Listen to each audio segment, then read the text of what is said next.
Now Fred's gonna get his flowers. Fred is an international man who, like, first of all, if you're from an island in the middle of the Pacific Ocean, I don't know too many other people from an island in the middle of the Pacific Ocean who have traveled as much as you have. I was fortunate enough to meet you when we were in Japan a few times, and that's a whole nother podcast. Twice, as you were touring with 30 Seconds to Mars, right? That's when you were 30 Seconds to Mars.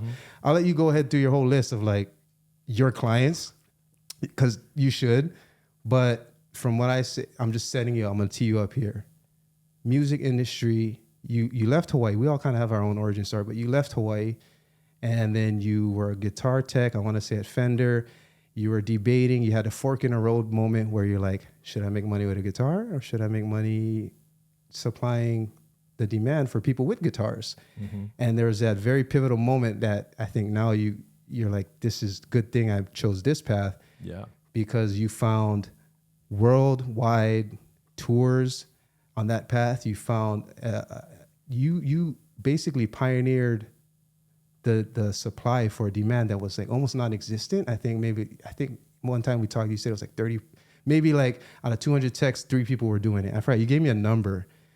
So you were early to the market in that sort of demand there. Maybe you could even call it demand creation, but you supplied it, and that allowed you to do things and see things and build things. I mean, the rigs that you've built, I'll let you get into that because it's Chinese to me.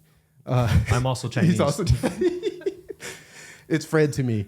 But I love complex systems, and just seeing you in the garage, Glenn's garage, with you guys' whole setup for 85 Entertainment, like set up and seeing you like go through just the motions. I mean, you see my little weak ass setup compared to that. But I love complexity. I love systems. I love someone who's like an expert.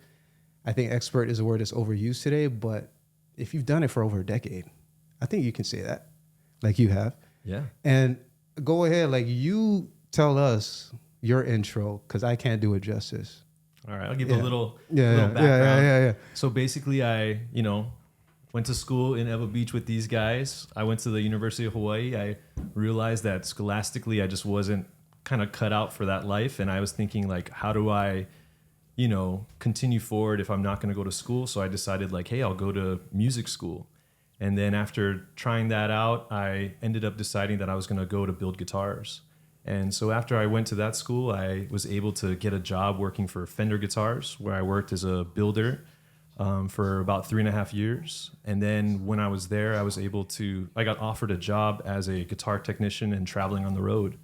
And once I did that, I, kind of got my feet wet, got to see the world, and I saw how competitive the guitar tech industry was, because it's a industry that's been around since, the 70s. So if you think about it, there's probably like thousands of guitar techs out there. And while I was doing it, I showed up the first day and was like, cool, I'm the guitar guy. I know what this is. And they're like, oh, you also have to take care of the computer system. And I was just like, oh, okay, like, all right. Yeah. And so I started, taking care of that. And luckily, the band I was working for had a super advanced system. So by learning it and then taking it out on the road and being consistent and making sure it worked every day, I kind of built my skill set. And then at the same time, I was traveling and seeing all these other bands and seeing that they had like, basically when I say computer systems, I'm talking about the audio tracks that you're hearing, the backing tracks that people aren't able to perform live. If you do an album and you have strings, you have a choir, you have, analog equipment that can't leave the studio because it's all worth like, hundreds of thousands of dollars. It's like you have to record that and then you play it for your performance. And so after seeing that, a lot of bands had iPods, and they basically just have a stereo signal that splits it as tracks one side and then metronome on the other. And then you get kind of a degraded sound quality, because now you're not sending a stereo image, you're sending just a mono.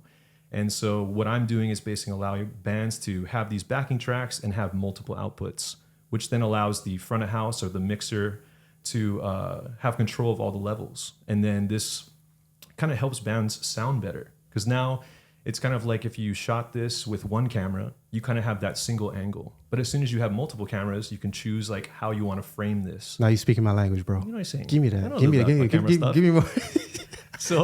So basically after working for that band, and luckily while I was doing that, my good friend Chris Legaspi, who's been on this journey with me and my business partner for Nerdmatics, my company, He's actually from Big Island. Hilo, what's up? Yes, sir. And so we decided that, you know, hey, like we see all these bands with kind of these systems that are not very advanced and they don't really sound that great.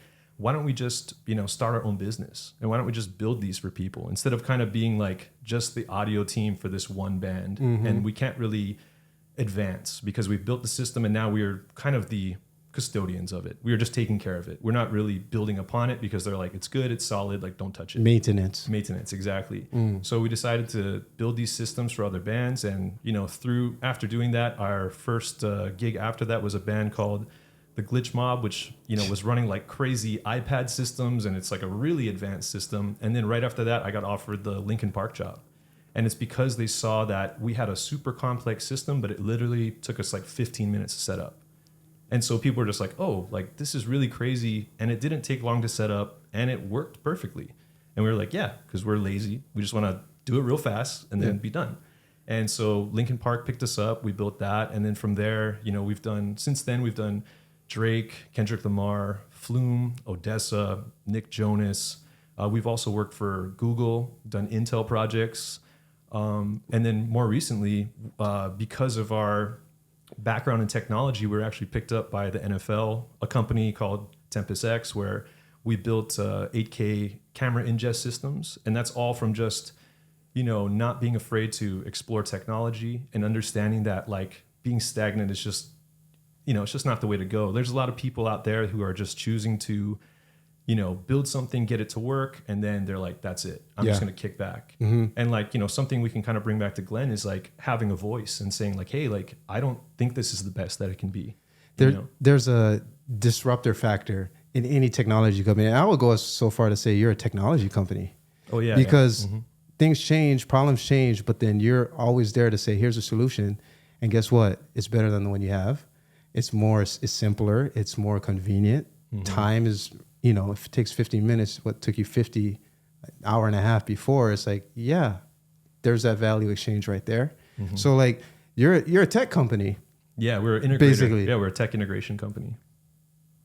Watch out, Elon.